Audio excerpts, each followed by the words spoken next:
नमस्कार, आप देख रहल बानी भोजपुरिया खबरें। बिहार झारखंड के ताज़ा खबर खातिर बनल रही रुआ लोगिन भोजपुरिया खबरें चैनल पर। जे अब तक लाइक सब्सक्राइब नहीं कैले तो जल्दी से रुआ लाइक करी, सब्सक्राइब करी और शेयर करी।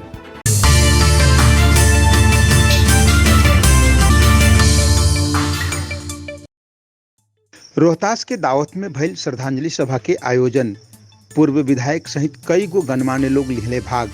आई देखी संवाददाता चारोधाम मिश्रा की रिपोर्ट। रोहतास जिला के दावत निवासी पत्रकार पुरंजय मिश्रा के पिताजी के निधन हो गए रहे, जेकरा 13वीं श्रद्धांजलि सभा में काराकाट के पूर्व विधायक राजेश्वर राज, पूर्व विधायक सूर्यदेव सिंह सहित मीडिया जगत के कई गो गणमान्य लोग शामिल भइले।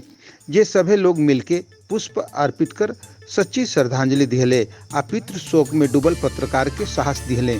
श्रद्धांजलि सभा में भाजपा नेता विनोद सिंह, संजय सिंह, मनोज सिंह गांधी, पूर्व मुखिया प्रेम तिवारी सहित कई लोग शामिल रहले।